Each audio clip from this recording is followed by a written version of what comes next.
8월의 말씀 가드입니다. 우리 함께 화면을 보면서 고백하겠습니다. 나는 주님이 필요합니다. 나는 분에 넘치는 사랑을 받았는데 나는 잔에 채울 사랑도 없습니다. 바다 같은 용서를 받았는데 나는 웅덩이만한 용서도 못합니다. 하늘 같은 긍휼을 받았는데 나는 손바닥만한 긍휼도 없습니다. 소나기 같은 자비를 받았는데 나는 있을만한 자비도 없습니다. 눈과 같은 깨끗함을 받았는데 나는 여전히 주홍같이 붉습니다. 나는 아무것도 아닙니다. 그래서 나는 주님이 필요합니다. 할렐루야. 함께 부를 찬송 164장.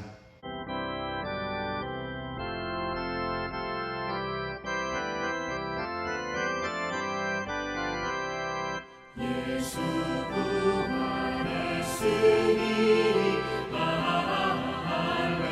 할렐루야. 만민 찬송하여라. 할렐루야. 천사들이 즐거워. 할렐루야. 기쁨 찬송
성경 말씀 이사야 7장 10절에서 25절까지의 말씀. 여호와께서 또 아하스에게 말씀하여 이르시되 너는 네 하나님 여호와께 한 징조를 구하되 깊은 데에 서든지 높은 데에 서든지 구하라 하시니 아하스가 이르되 나는 구하지 아니하겠나이다. 나는 여호와를 시험하지 아니하겠나이다 한지라. 이사야가 이르되 다윗의 집이여 원하건대 들을지어다. 너희가 사람을 괴롭히고서 그것을 작은 일로 여겨 또 나의 하나님을 괴롭히려 하느냐. 그러므로 주께서 친히 징조를 너희에게 주실 것이라. 보라, 처녀가 잉태하여 아들을 낳을 것이요 그의 이름을 임마누엘이라 하리라. 그가 악을 버리며 선을 택할 줄 알 때가 되면 엉긴 젖과 꿀을 먹을 것이라. 대저 이 아이가 악을 버리며 선을 택할 줄 알기 전에 네가 미워하는 두 왕의 땅이 황폐하게 되리라. 여호와께서 에브라임이 유다를 떠날 때부터 당하여 보지 못한 날을 너와 네 백성과 네 아버지 집에 임하게 하시리니 곧 아수르 왕이 오는 날이니라. 그날에는 여호와께서 애굽 하수에서 먼 곳의 파리와 아수르 땅의 벌을 부르시리니 다 와서 거친 골짜기와 바위 틈과 가시나무 울타리와 모든 초장에 앉으리라. 그날에는 주께서 하수 저쪽에서 새 내어온 삭도 곧 아수르 왕으로 내 백성의 머리털과 발털을 미실 것이요 수염도 깎으시리라. 그날에는 사람이 한 어린 암소와 두 양을 기르리니 그것들이 내는 젖이 많으므로 엉긴 젖을 먹을 것이라. 그 땅 가운데 남아있는 자는 엉긴 젖과 꿀을 먹으리라. 그날에는 1000그루에 은 1000개의 가치가 있는 포도나무가 있던 곳마다 찔레와 가시가 날 것이라. 온 땅에 찔레와 가시가 있으므로 화살과 활을 가지고 그리로 갈 것이요 보습으로 갈던 모든 산에도 찔레와 가시 때문에 두려워서 그리로 가지 못할 것이요 그 땅은 소를 풀어 놓으며 양이 밟는 곳이 되리라. 아멘. 이 아침에 아하스 왕의 불신앙의 유산이라고 하는 제목의 말씀입니다. 11절에 보면 너는 내 하나님 여호와께 한 징조를 구하되. 아하스는 이사야 선지자를 통하여 유다가 망하지 않으리라는 하나님의 계시를 받았음에도 이를 믿지 않았습니다. 이에 하나님께서는 그가 확증할 수 있는 이적을 선택할 수 있도록 하셨습니다. 이것은 사사 기드온의 양털 시험과 대조적인 장면입니다. 농부였던 기드온은 타작마당에서 하나님으로부터 소명을 받습니다. 하지만 그는 자신은 작은 자라고 여기는 겸손한 사람이었습니다. 그는 자신이 드린 제물에 하나님이 불로써 응답을 보이셨음에도 양털 시험을 통해 하나님으로부터 받은 소명을 확인하고자 하였습니다. 반면에 오늘 이 아하스 왕은 오히려 하나님께 양털 시험을 해보라고 하실 정도의 불신앙의 소유자였습니다. 12절 나는 여호와를 시험하지 아니하겠나이다.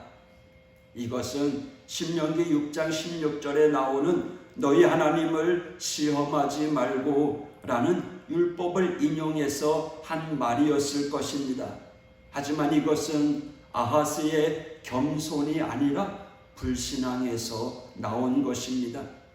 오히려 기드온의 양털 시험이 겸손함에서 나온 것이라고 할 수 있습니다. 기드온은 스스로 작은 자라고 여겼기에 하나님께서 자기와 같은 자를 쓰실 리가 없다고 생각을 했습니다. 그러므로 이를 확인하려고 양털 시험을 한 거지 하나님을 시험하려고 한 것이 아니었습니다. 오늘 이사야는 아하스를 향하여 하나님이 명하신 것을 작은 일로 여기는 자라고 책망한 것입니다. 14절 보라 처녀가 잉태하여 아들을 낳을 것이요 그 이름을 임마누엘이라 하리라. 아하스의 불신앙과 거절에도 불구하고 하나님께서는 자신이 계획하신 약속의 말씀을 선포하십니다.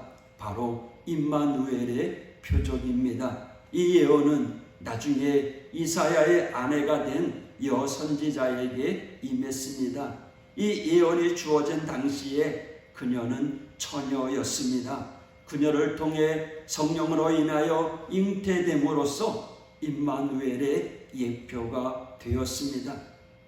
물론 이것이 아하스나 다른 사람에게 알려지지는 않았을 것입니다. 마리아의 남편 요셉이 그랬듯이 이사야는 아내로 받아들이기로 하여 선지자의 잉태를 통해서 하나님의 징조가 성취된 것임을 깨닫고 은밀히 아내로 삼았을 것입니다.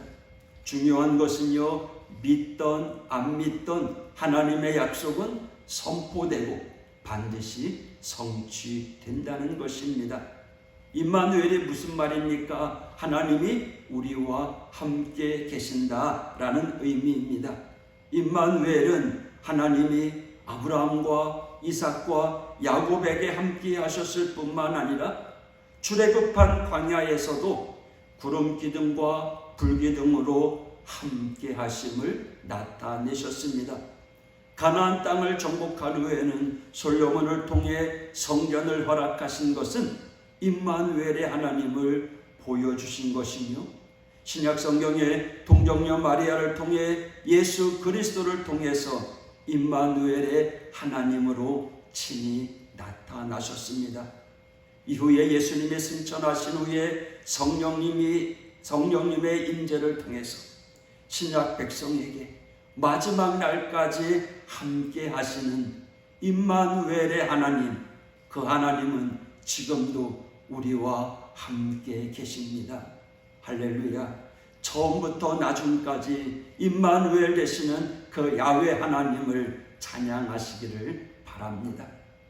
15절, 그가 악을 버리며 선을 택할 줄 알 때 여선지자의 아들이 법적으로 요구되는 책임을 질 수 있는 연령 12살이었는데요. 그때가 되었을 즈음인 722년에 다메섹과 북이스라엘이 아수르에 의해 멸망당했습니다.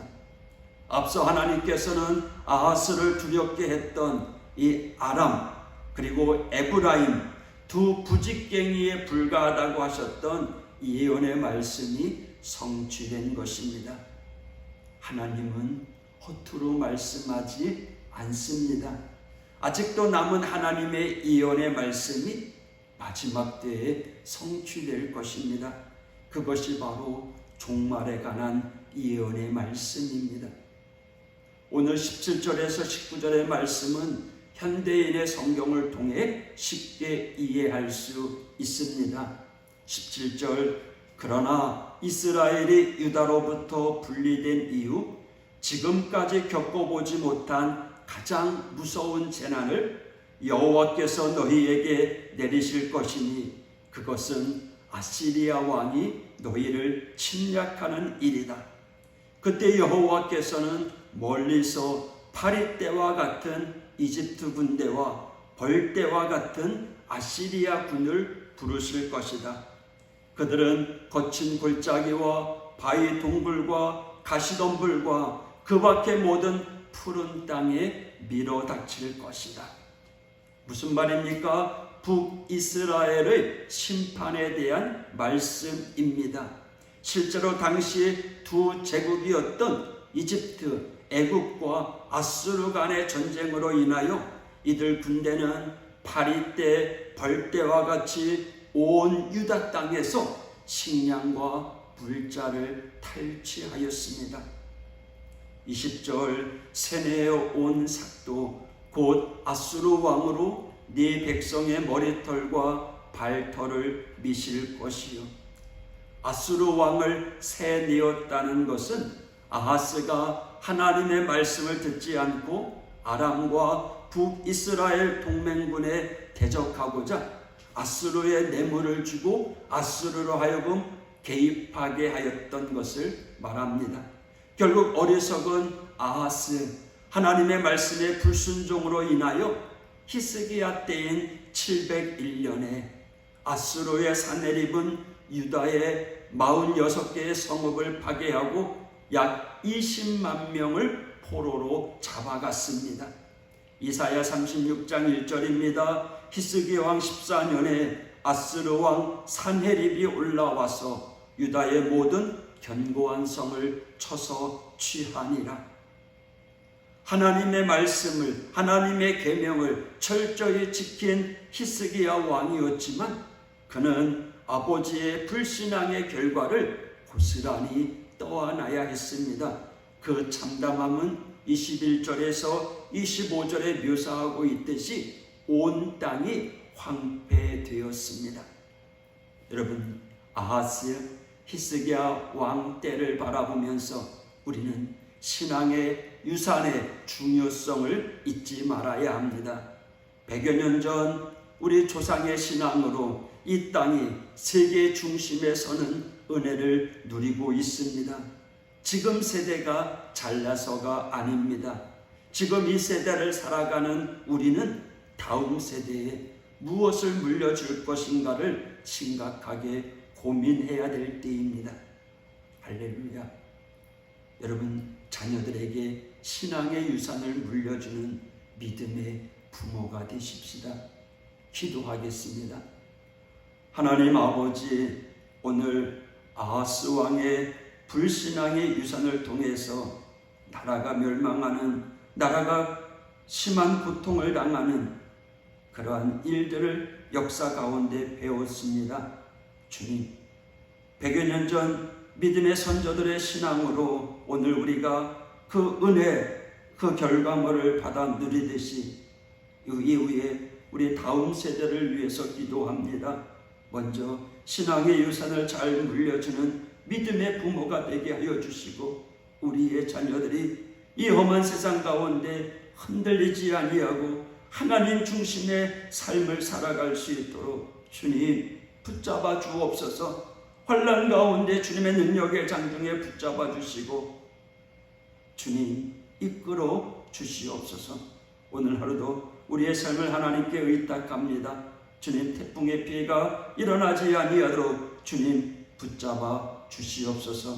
예수님 이름으로 기도했습니다. 아멘.